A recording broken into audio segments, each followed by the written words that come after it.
Hi everyone, welcome to another episode of Maya Eileen Talks. Today we will talk about Andromeda, and my guest today is Tommy of Trek Canon. But first, a note of the host of this podcast. I would appreciate it if you like this video, subscribe to the channel, and share it with your friends and family. Andromeda, formerly titled Gene Roddenberry's Andromeda, is a space opera television series based on unused material by Gene Roddenberry, developed by Robert Hewitt Wolfe, and produced by Roddenberry's widow, Majel Barrett. It stars Kevin Sorbo as High Guard Captain Dylan Hunt. Thousands of years in the future, the system Commonwealth is a constitutional monarchy based in a distant star system called Tarn Ferdera. Mankind is a part of the Commonwealth. It spans the Milky Way, Triangulum, and Andromeda. With Tarn Ferdera near its core, the Commonwealth is at war with the Margok, a predatory humanoid species with bat-like faces that is dedicated to war. Peace talks led the Commonwealth to cede a key world to the Margok, that of the Nietzscheans. In response, the Nietzscheans secretly attempted to usurp control of the Commonwealth. Dylan Hunt is the captain of the Commonwealth starship Andromeda Ascendant. Its computer is a powerful artificial intelligence which can emit a holographic interface persona in the form of a woman called Andromeda or Romy. Caught by surprise in the first engagement of the Nietzschean uprising, the crew evacuates the Andromeda with Hunt aboard. Is caught at the edge of the event horizon of a black hole, freezing both in time.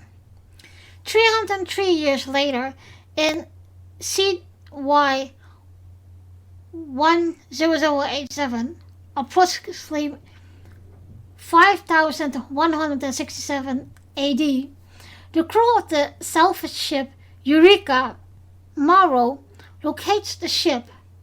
The system Commonwealth has fallen, and the era known as the Long Night has begun.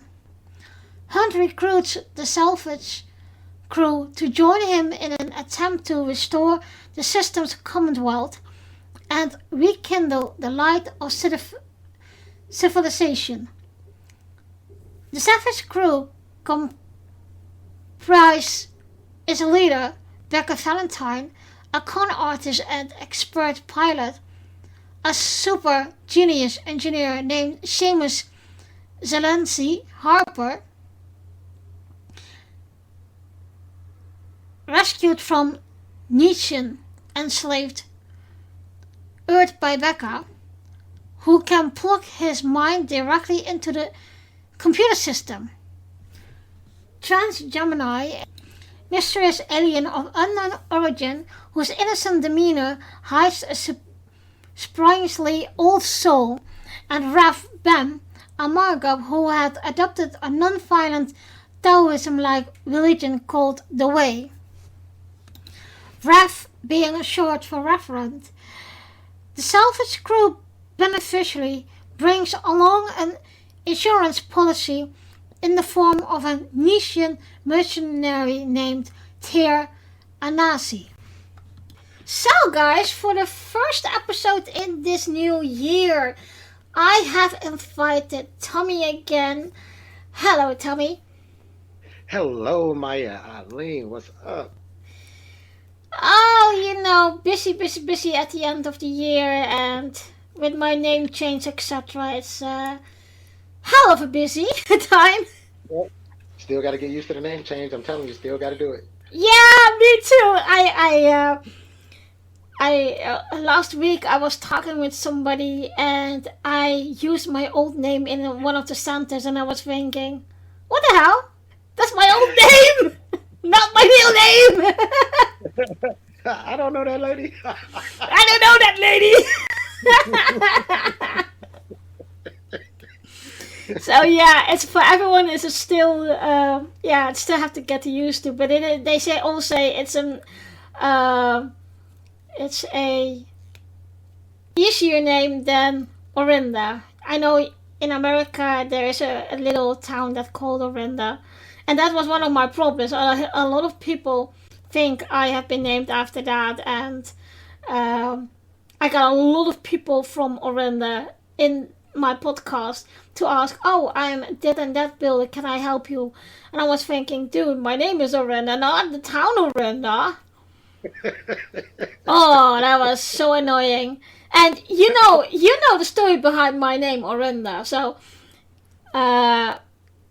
it's really, it's still, I still have to get used to it, and I'm starting the legal processes of changing my driving license and my passport, etc., etc. So, Well, I have oh to say, although I'm trying to get used to it, I still dig the name Maya Eileen. That sounds smooth.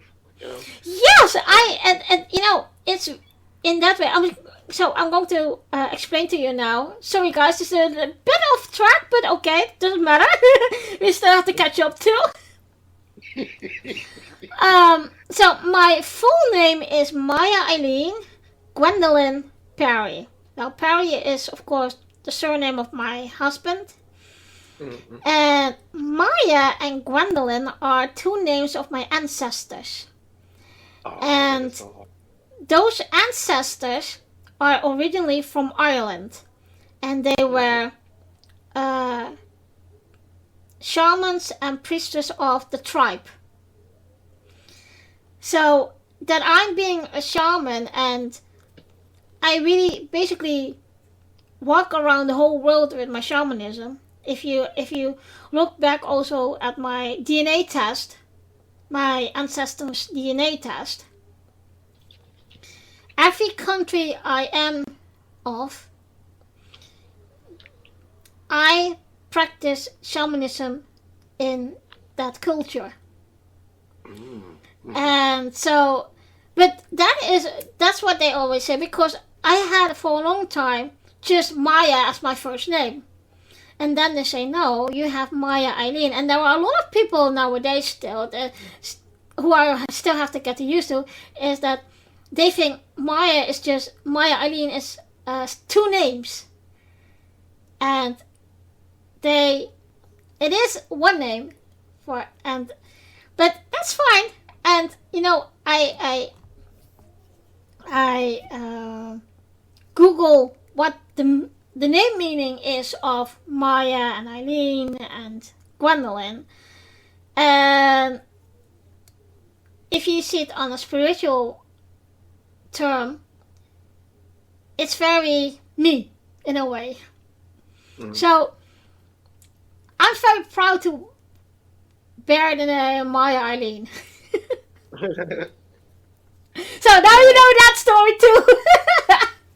you know what? Now, so you have told me two of the coolest stories of how you have gotten both of your names, and now I'm thinking to myself, because the thought process that I put into naming my children was basically, oh, that's what he looks like when he came out. That's the name. You look like a Christopher. All right, that's what your name is. So you didn't told me stories about, you know, uh, places in Africa and ancestors, and I'm like, oh man, that is so awesome. I just named them what I thought they looked like.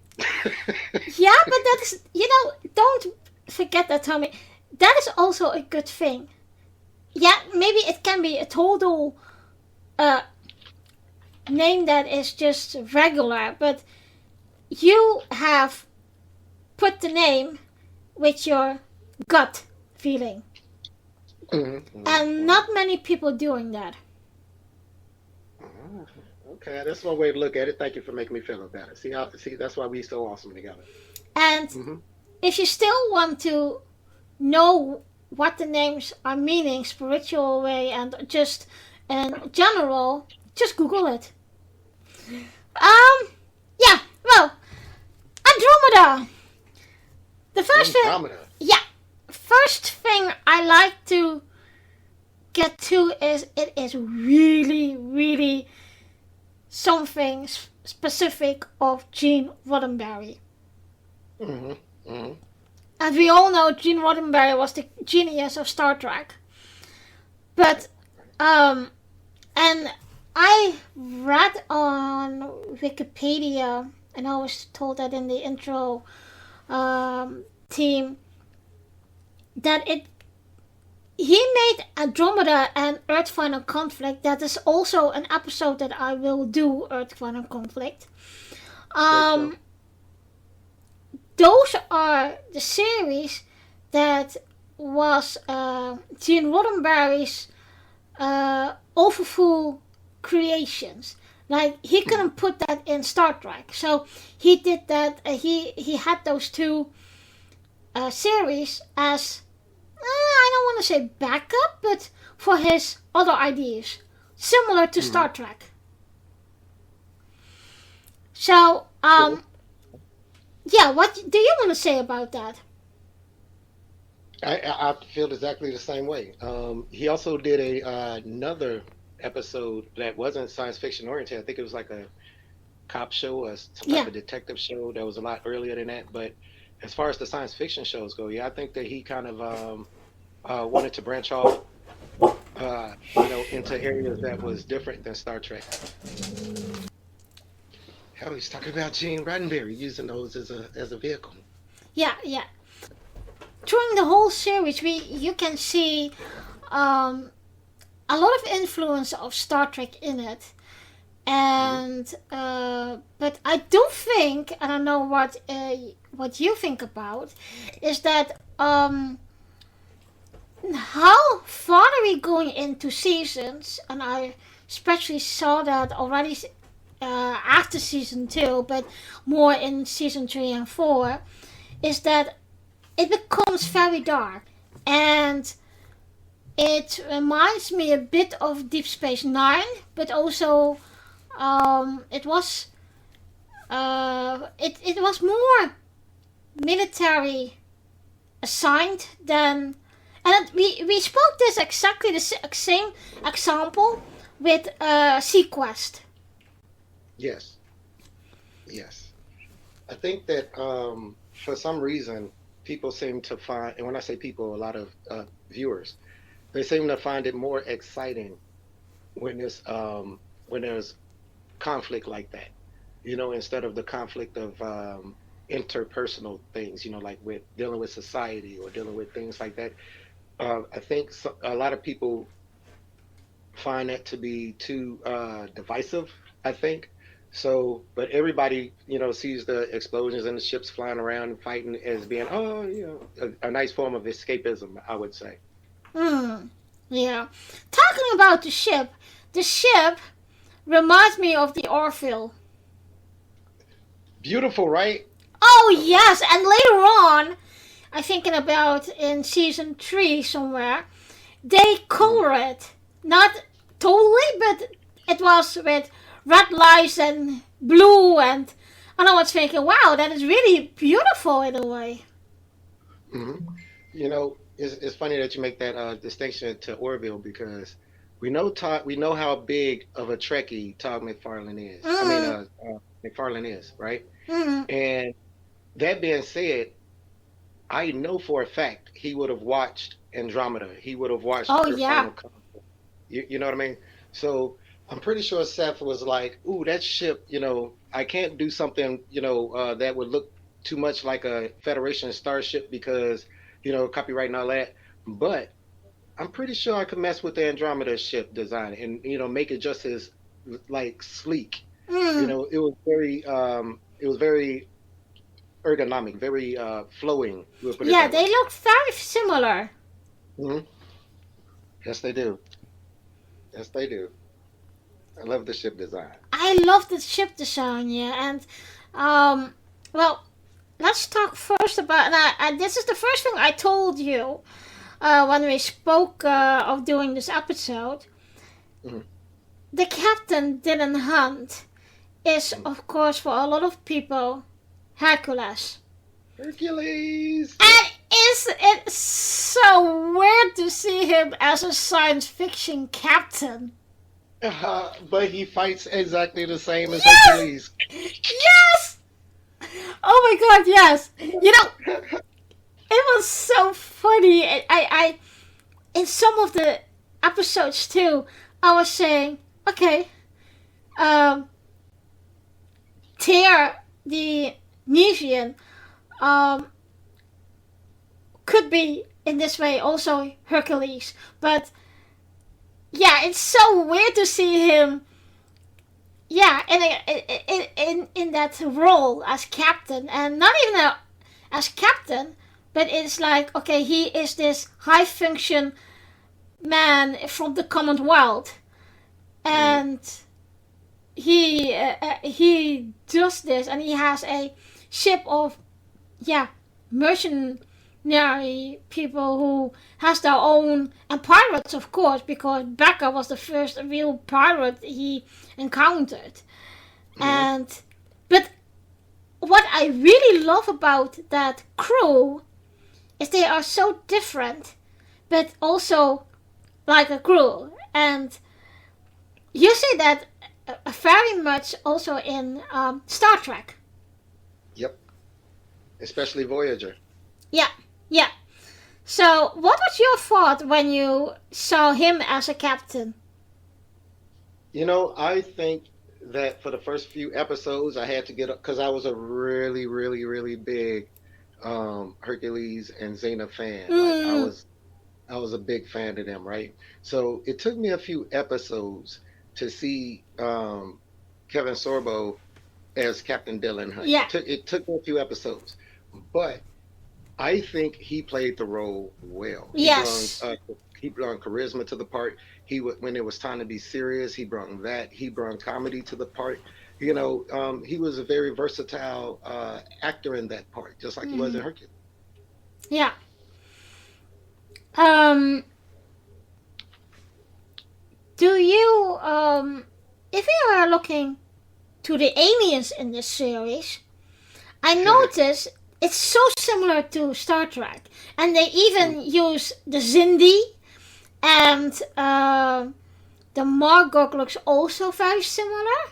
And there was Mhm. just a lot of species that were similar to the aliens in Star Trek. Well, it's only so far the human imagination of one person can go.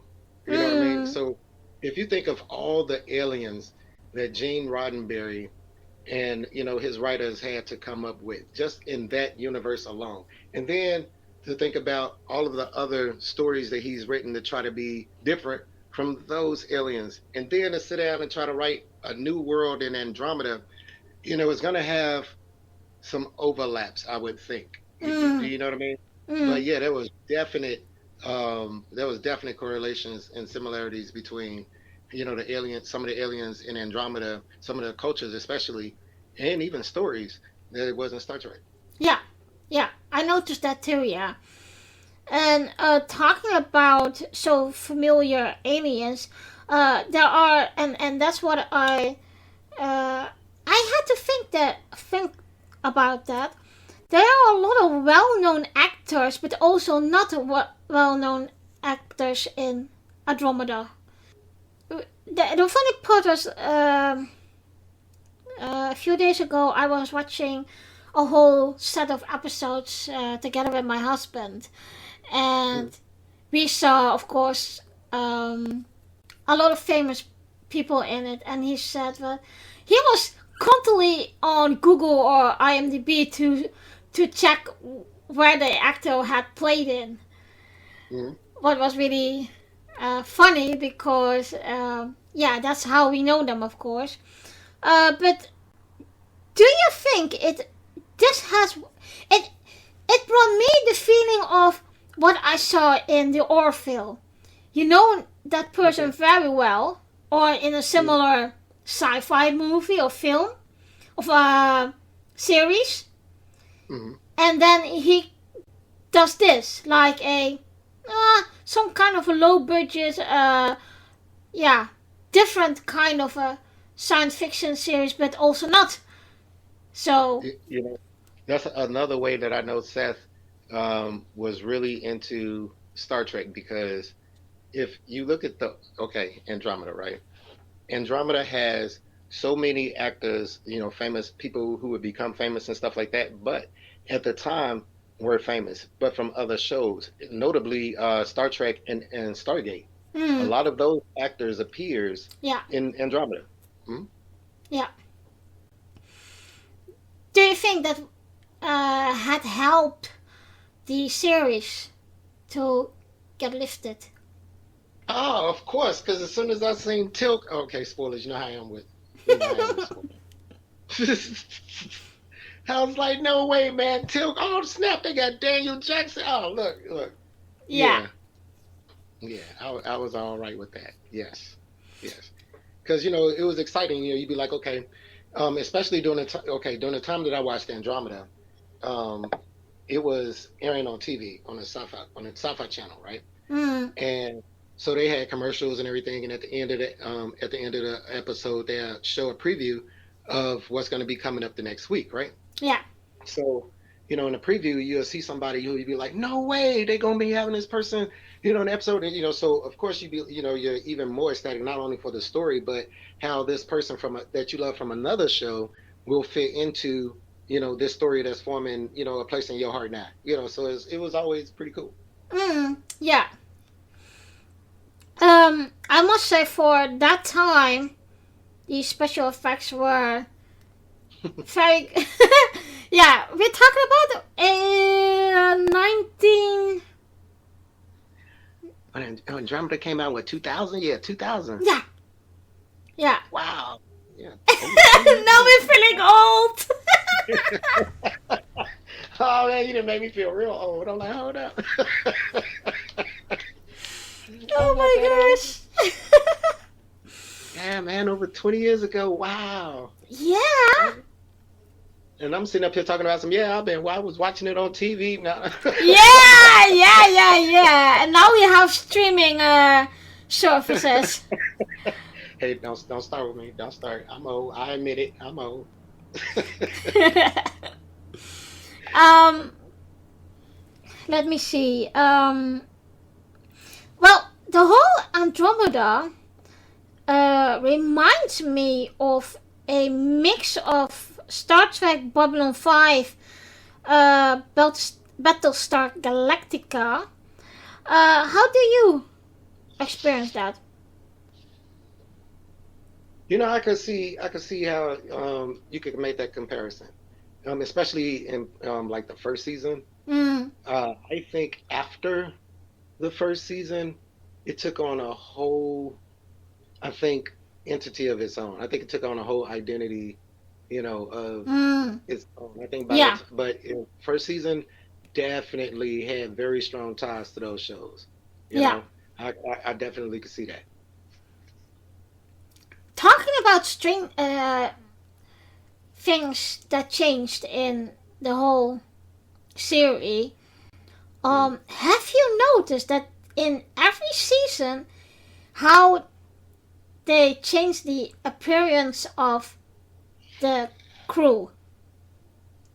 Oh yeah, that was awesome. And like in the third season, you see that the series becoming darker and darker, and they becoming also like more as a crow, I think. And because it reminds me again at Star Trek TNG, and TNG started more in the characters and more in floating in kind of a storyline after Mm. in the third season. So it reminds me of that a lot. And Okay. but do you think that it's the the whole series that they can you see that it's the first two seasons it was like okay we feeling the waters what the public is having and After that, they write better, and like you said, in the third season, there was a lot of more military, more battles, etc., etc. Mm. See, okay, I describe it. Okay, see, it was an interesting time when Andromeda came out, especially here, right? Because it was the year 2000. And in the United States, it was some very interesting things that happened that particular year, right? So, with the World Trade Centers, all that kind of stuff. Now, so the optimism, that a lot of people was having, they wasn't really drawn to the science. They was drawn to like I said, the explosions, the excitement, because there was a lot of what was taking place there at the time. Even in Star Trek, if you think about especially like season 6 of Star Trek: The Next Generation, where it had like the episodes where Troy lost her sister and found out she had a sister and lost her sister. People getting mind assaulted, all this kind of stuff. That was around that same time. Even Voyager started with Scorpion and that whole conflict. There. Deep Space Nine kicked off into the whole Dominion War. There was always hints of it early on in Deep Space Nine, but 2-3 years later is when it really hit the fan, as they say. So a lot of the shows in the United States was geared around was starting to gear around towards that. But that's the thing of the cinema thing with us, because if you think about it, like in a lot of our movies, during the 60s and 70s had to deal with the Vietnam War, Hamburger Hill, all these types of movies, being taking place. So I think I think it was just a sign of the time of what was going on, coping with it. Yeah. Mm-hmm.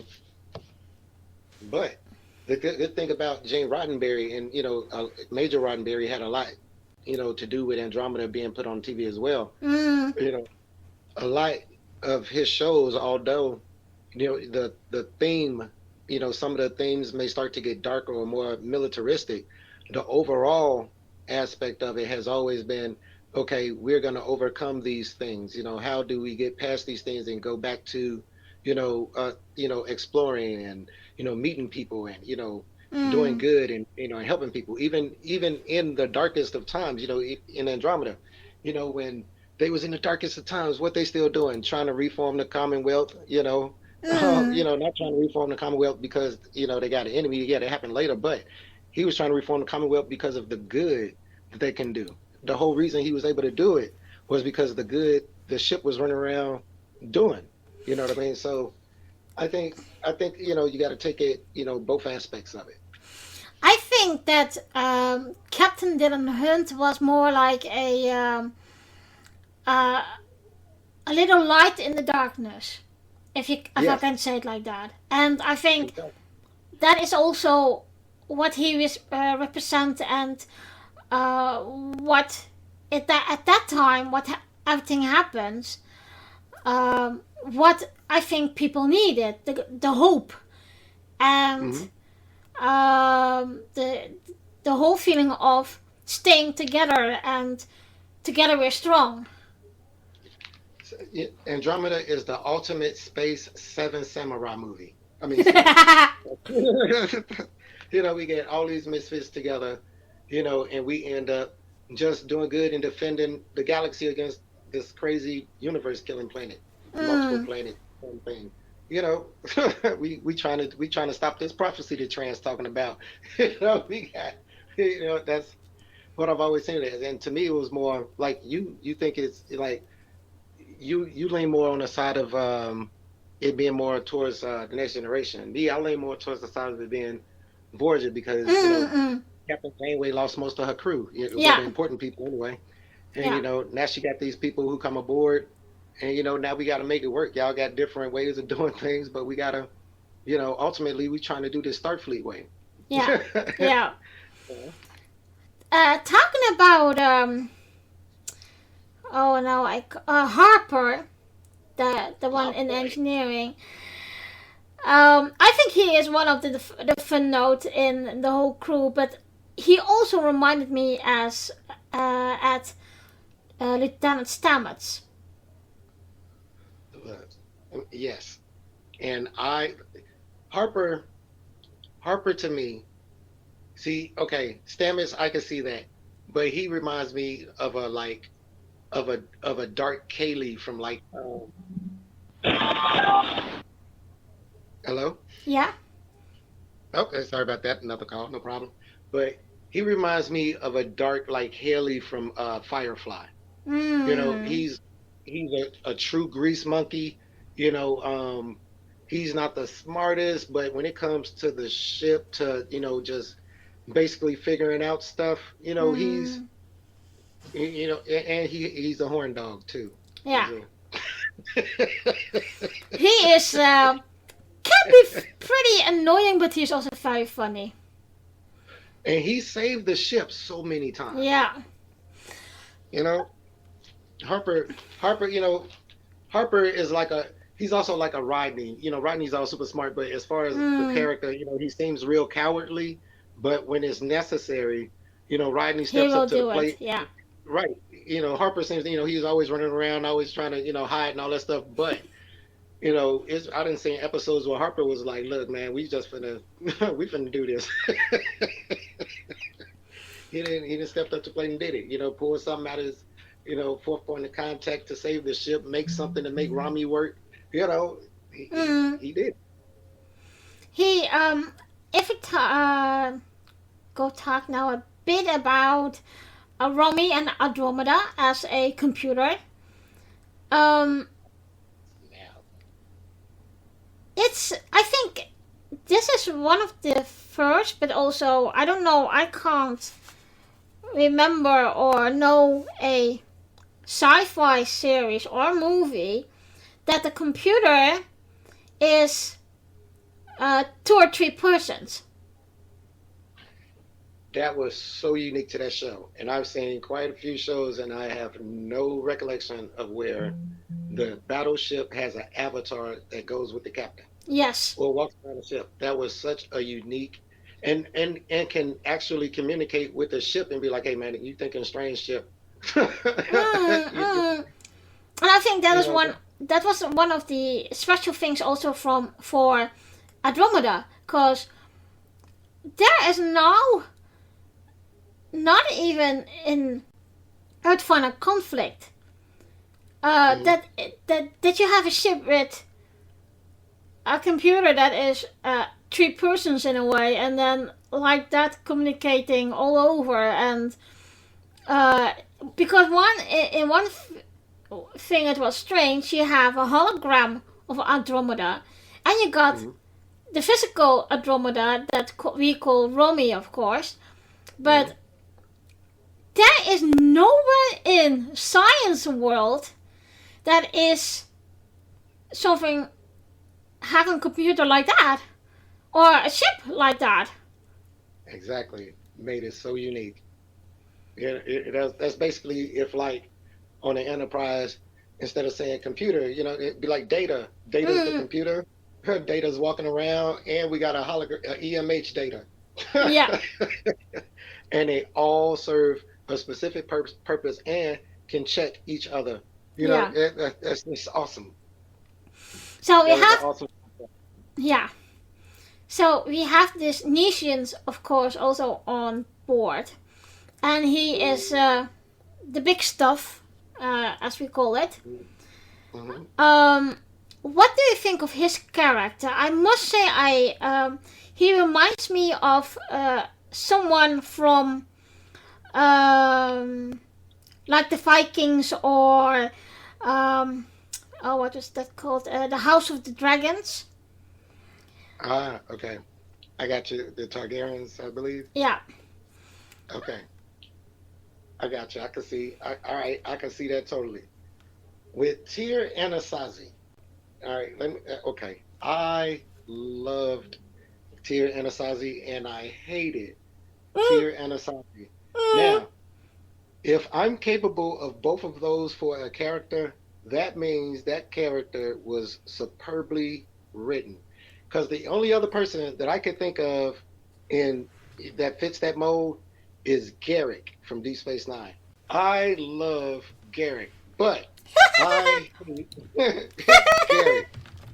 You know what I mean? Like Mm, that speaks to the complexity that he brought to that particular. He could have just played it like, okay, hey, I'm just a dude that cuts throat. I'm a backstabber, and that's it. But that's not how they wrote him. mm, In some episodes, like for instance, Becca is in love with him.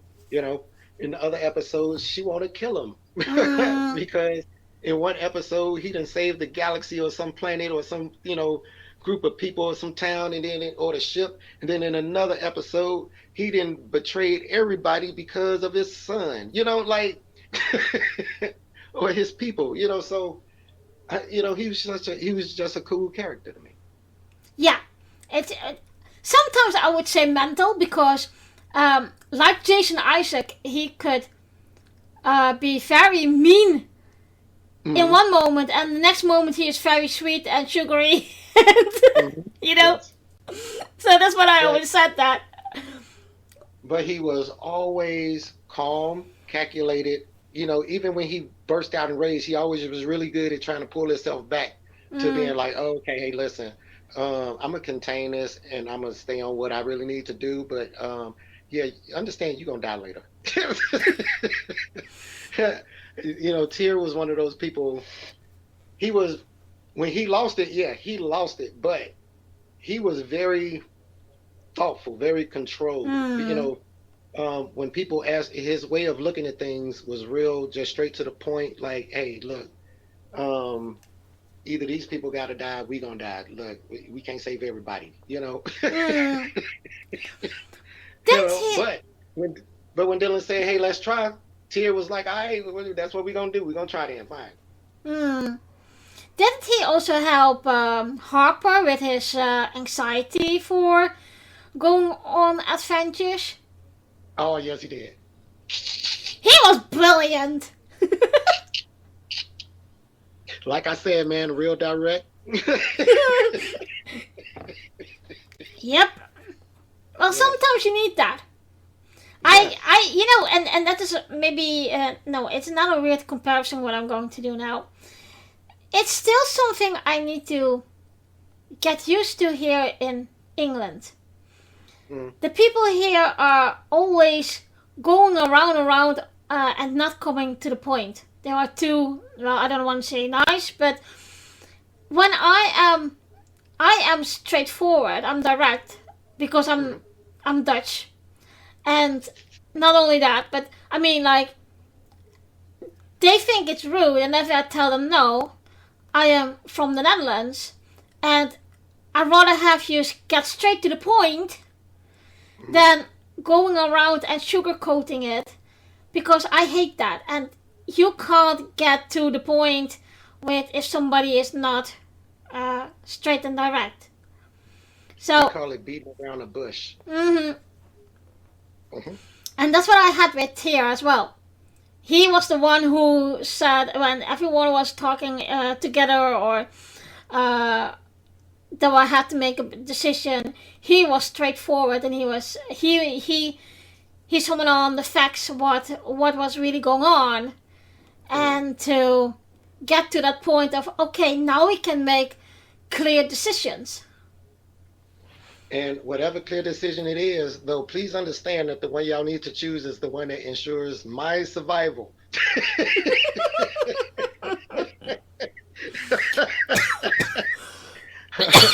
I mean, I really can't stress that enough about Tyr Anasazi. He really, really needs to, he's a survivor. That's Yeah, that's his whole thing. Look, I'm gonna need to survive this. So whatever y'all come up with, if it ain't got nothing to do with me surviving, I'm not going with that plan at all. Mm-mm. yeah, that's it. That dude was awesome. Yeah, well, the one character that has really had major leaps of changing, I think, is Trans. The mighty Trans Gemini, my favorite person in all of everything. Yep, she just my favorite person out of all everything. I'm hands down her and Q favorite people out of everything.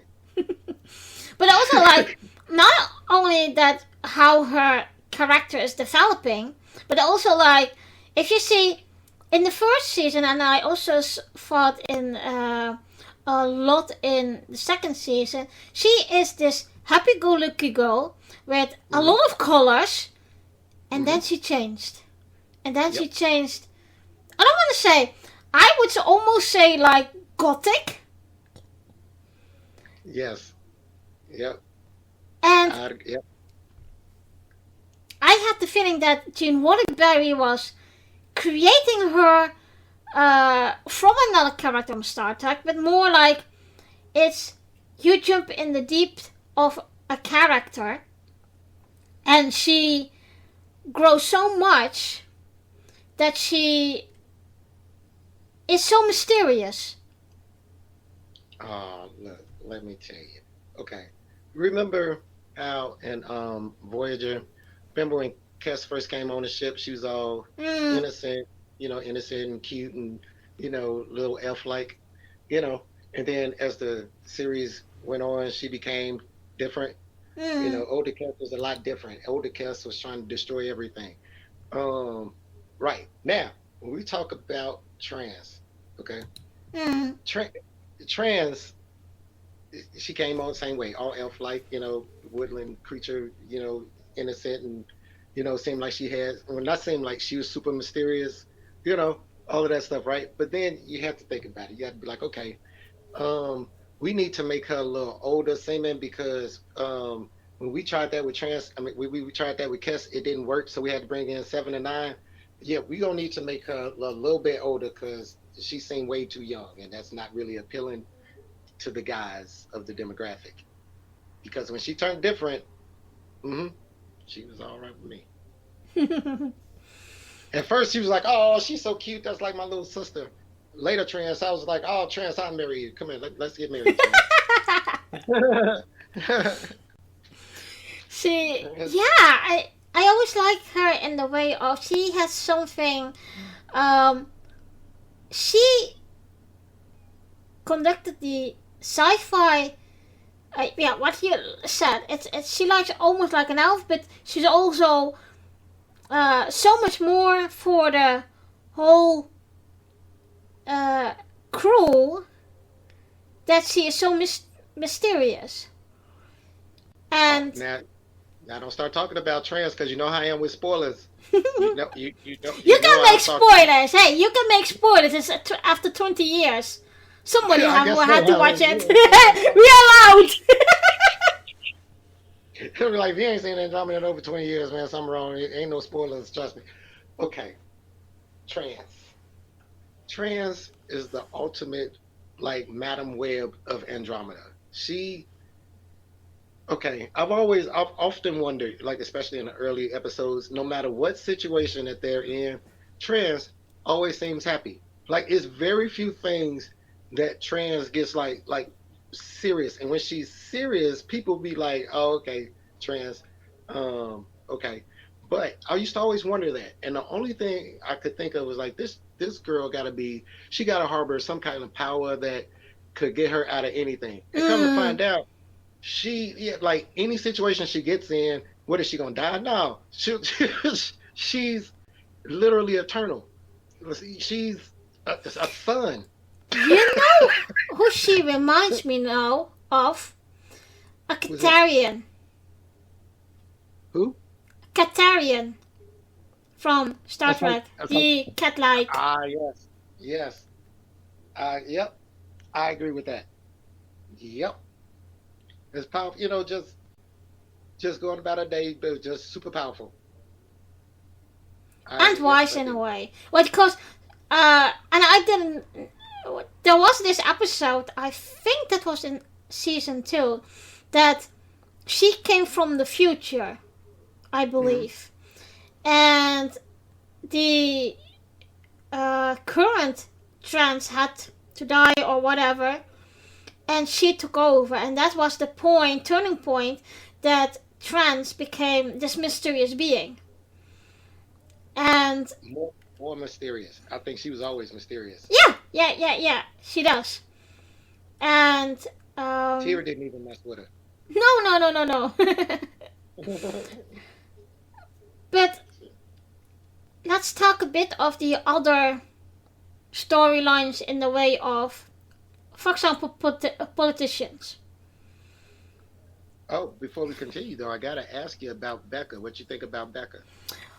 Becca, I don't know. She is like in one moment she is.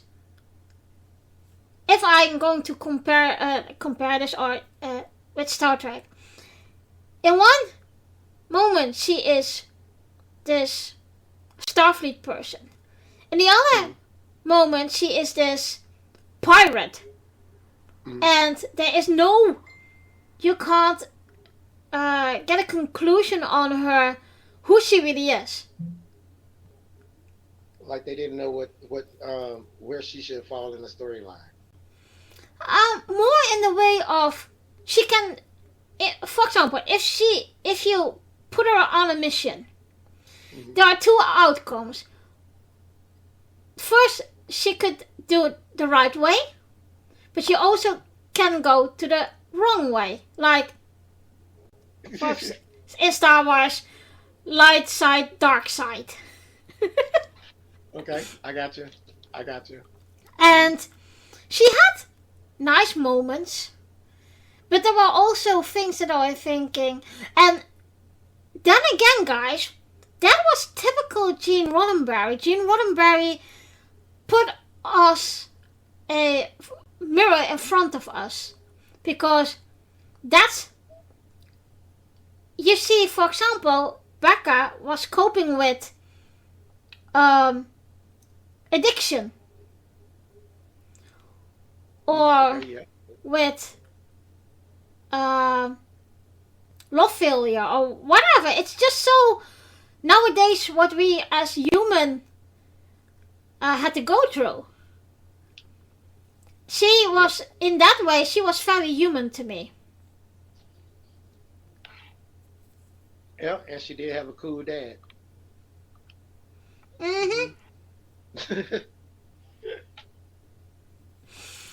Oh yeah! Played by the great John Delancey. AKA Q freaking. Well, not dad, uncle. Uncle Sid, yes. Oh my god. And you know, the funny part is I just uploaded a recap of Deja Q, episode Deja Q. And yeah, and that is one of my favorite episodes with Q, because Q in that episode is human. He has been kicked out at the Q Continuum, and when I saw him, I started to scream. I was saying, "No, not Q!" Getting terrorized by Guinan. Yeah. Yeah. Oh my god.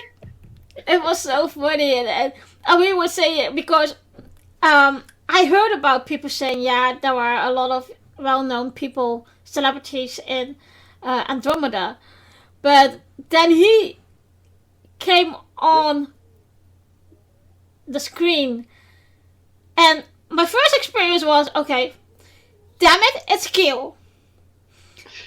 Then he started to talk and make his way around the things, and I say, damn, he's still Q.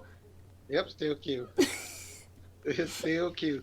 So much so that he was so popular. They was like, look, man, we have to bring you back for several episodes because people love you. Just be Q. Yeah, and that's what I also I don't know if you already have read it, but they have cancelled Star Trek Legacy, unfortunately. Yes, yep. But the end of Star Trek Picard Season 3, the very last moment that, when Jack was on his new ship, the Enterprise E, and was unpacking, Q appears. And that was the shocking thing that I was thinking, oh my god, no. The legacy is continuing with Jack, you know. Of course. And I was thinking, how much Q can you still use? And that, I think we talked about that. Sorry guys, a bit of a sideway now, but okay. If it is Star Trek or Andromeda or Earth Final Conflict or whatever, one of the sci-fi series and movies, we are always referring to other sci-fi. So,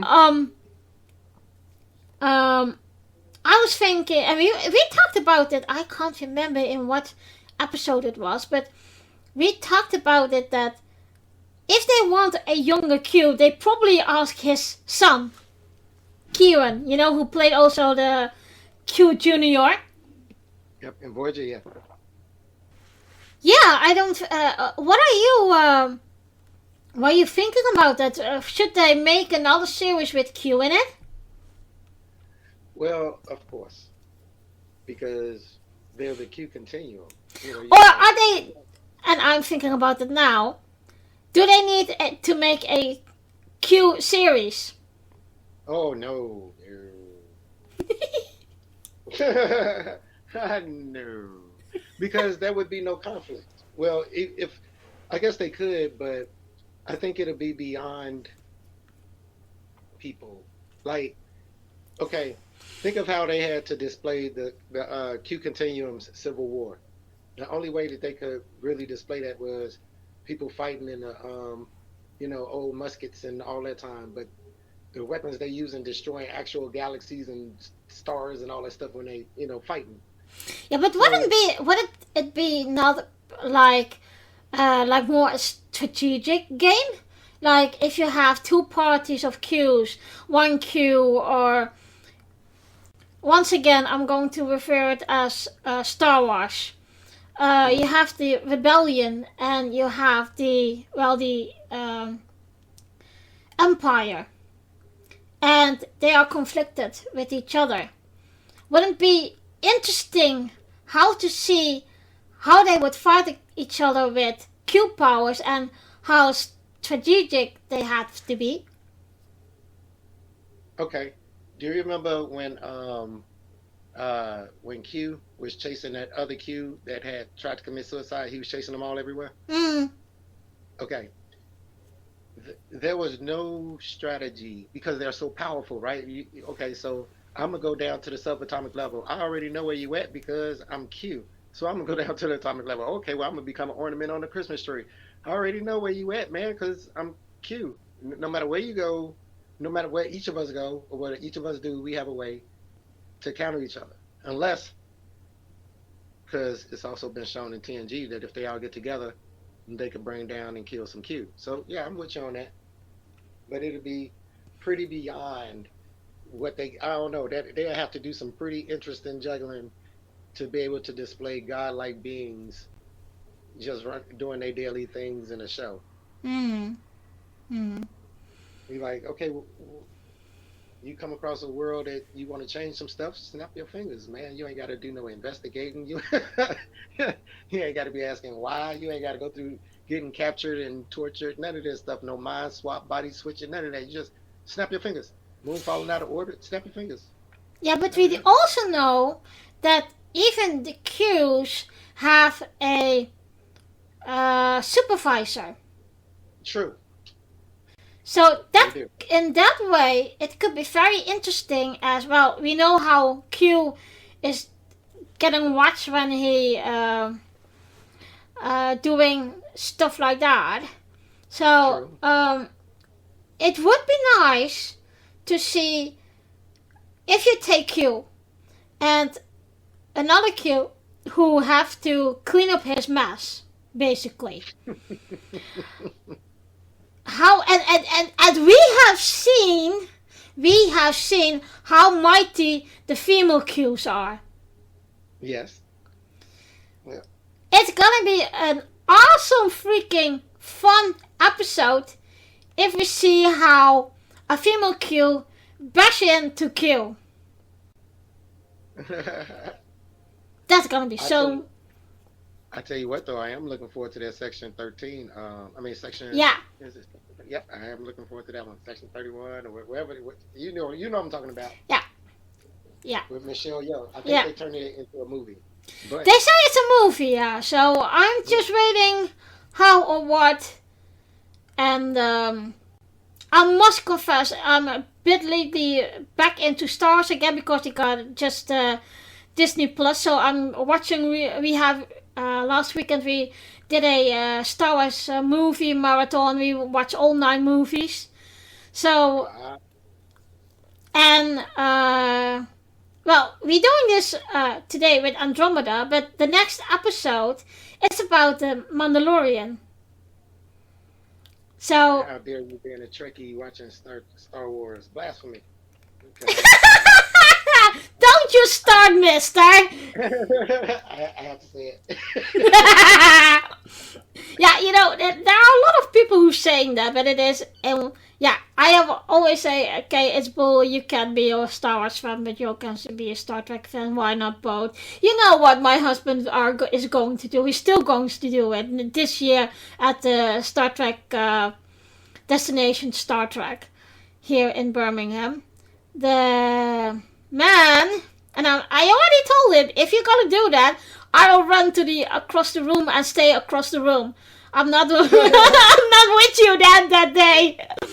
He is planning on putting his Star Trek Online uniform on, and then his Darth Vader cosplay.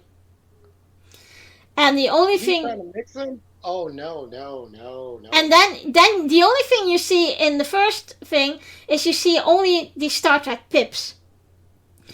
And if Star Trek fans want to kill him, he said, "Oh hey guys, stop! It's me."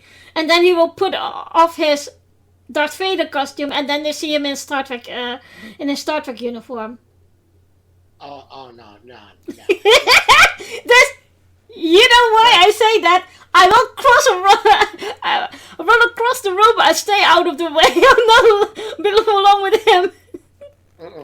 uh-uh. He's not allowed. Nope, he's not allowed to do that. No, no, no. Can't endorse that. Nope. But he has awesome sense of humor though. So that's why he'll keep her. Uh-uh. Uh-uh. Tell him I do not endorse that at all. No, Nope. I don't. I'm not either. I said I'm I'm all I'm here. But We're gonna talk about our marriage, man. yeah, I told him to. You have no idea what you're putting. Well, I have to put up with. Oh, jeez. Uh-uh. But okay. So speaking of Tier, what did you think of Rade? Rade, as a matter of fact, he was in the first episode as Dylan Hunt's first officer, and then when Oh yeah.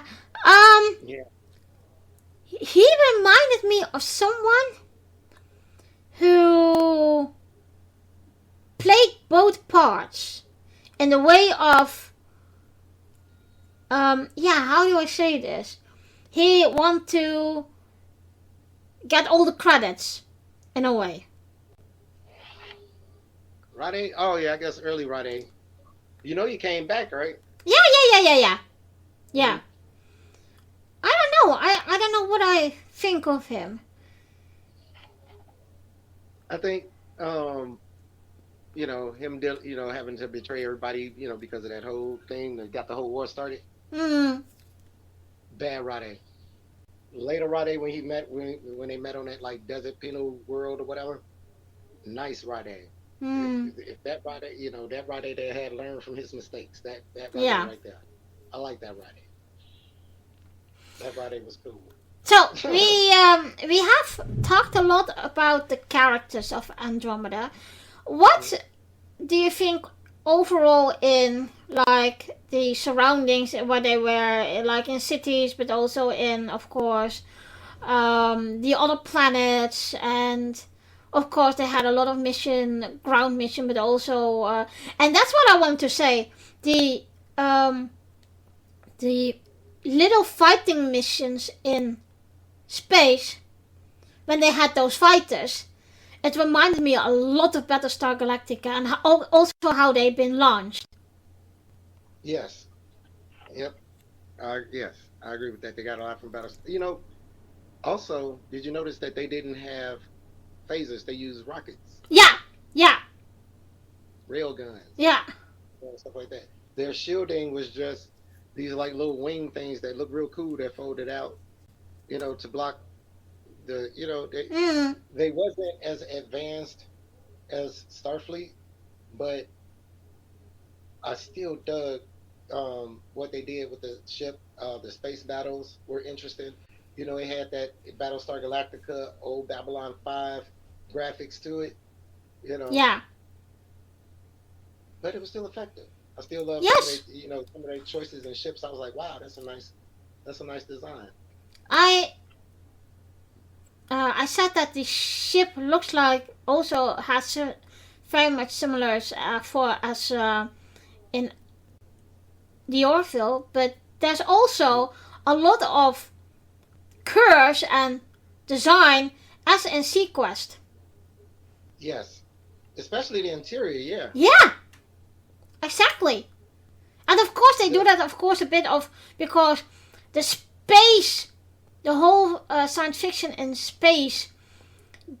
Normally they take navy ranks, mm, and they do that also with designing with the ships. I noticed. yep, they do. Yes, they do. The the yeah, I couldn't agree more. I have nothing to actually add to that. Um, What did you think about the design of the world ship mm, I don't know. It's just um, with all those planets being connected mm, with the, it's interesting. It reminded me a bit of the star bases in Star Trek. It remind there was you remember that I think that was Starbase One, to be honest. It mm, also had those planetary worlds connected, hmm and it reminded and me of that. and the terrifying thing about it was to me was I was like, okay, so basically you have a solar system that's a ship, and at the center of it is a sun. Oh yeah, by the way, it's not people just all on the top of the planets. No, they done burrowed out each one of these planets, and it's just all interiors of caves and caverns and stuff, which means it's trillions upon trillions upon things that's coming to try to eat everything in your solar system, including you. Mm, That yeah. was always terrifying to me. Mm, Yeah, oh yeah, and they being controlled by a super being. mm, yeah. Um, I think we have to round it up at the moment because we're almost talking about an hour again. So You know how we get. Is there something you like to say, still want to say or tell about Andromeda? Well, I highly recommend Andromeda. If you like Gene Roddenberry work, if you like Star Trek, if you like Orville, Battlestar Galactica, you will definitely enjoy Andromeda. It has trippy things, but it has all the elements of a great science fiction show. Yeah, absolutely. Um, if I'm taking a look at the IMDb rating, I'm very shocked that it is this low. It's a 6.6. Well, that is out of 10. Yeah. What do you rate it? That's way too low. I think that is really low. I think that's low too. I think that's low too. I think Andromeda deserves a bit higher than that. It's not Yeah. as good. It's not as good as a Star. It's not as good or deep, as a Star Trek. But the world is solid. Yeah. Exactly. So I was really I don't want to say shocked, but I was saying yeah, it deserved better. Yeah, I agree with that. What would you Yeah, rate it? I don't know. Out of 10, I would give it probably a 7.5. 7, 7.5. Yeah, I would go there too. Yeah. So Like I said, it's a very interesting show. Very interesting characters, dynamic characters. The situation always evolving, unfolding. You get to meet, you know, uh, people from other sci-fi shows. Is great. Yeah. Um. Well. In the near future, and that will be soon, I am going to do 2 Star Trek episodes, and I hope you want to join me in at least one of them. And that is the crossover episode Star Trek Strange New World with Lower Decks. Mm. What was very brilliant. I loved it. Loved it. Yeah. And of course, the musical episode. Loved it too. So, I don't care what nobody say. Loved it. you want to choose one, or you gonna go for 2? I'll tell you. Look, let me tell you. If you want to talk about Star Trek 2 episodes, I'm all for it. If you want to talk about Star Trek 1 episode and give somebody a breather from my craziness, hey. No. We love to talk with you. That's why I always say we have the amazing conversations of sci-fi, and that's why. And I just put it on today. What is really stupid of me, but I never think about it. But I made a chat box in on the Facebook group as well as Girls Talking Trek and Maya Eileen Talks podcast. I made a chat for discussing the current episode that I made. Okay. And I already have a lot of comments is a big word, but there are people actually discussing the episode now with me. So that's good training right there. That's awesome. Yeah, it is, and that's what I wanted to try the whole time. And especially, I know always when I have a episode with you or some of the other people that are regulars of mine, it would be listening very well. So it's always nice to talk to you or to talk to somebody who is so passionate about sci-fi. And yeah, but it is true. That's why I made those podcasts, just to talk about. And that's why I had with Amanda. I really could count on her to recap every 2 weeks an episode and then talk about it. And that was always the nice thing about it. Yeah, it is. That's what I'm talking about. So yeah, I'll tell you what. I wouldn't mind being there for both of them. I love both of those episodes, like I said. Yeah, okay, good. Then I will put your name down. And it's always nice to talk and go as in our imagination with sci-fi. I know your editing be hell. You be like, okay, look, we talked for 3 hours about this. Okay, look. Well, sometimes I don't, because it's as real as you get if you don't edit it. Sometimes you have to, because when my little monster is barking the hell out of it, then I have to edit. I get a phone call in the middle of the talk. Yeah. So, but it's okay. Thank you very much indeed for talk with me again. As always, it's been my pleasure. And I will talk to you soon then. Yes, ma'am. Thank you. All right. Have a good one.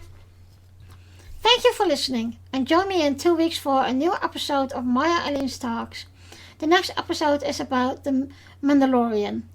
You can find the Maya Eileen Talks podcast on Spotify, Anchors, Google Podcast, Amazon Music, on the YouTube channel, or join the Facebook group. I also have 2 other podcasts called the Dutch Ready Room podcast and Girls Talking Trek. The Dutch Ready Room podcast is a podcast for all the Dutch Trekkies to talk about everything Star Trek.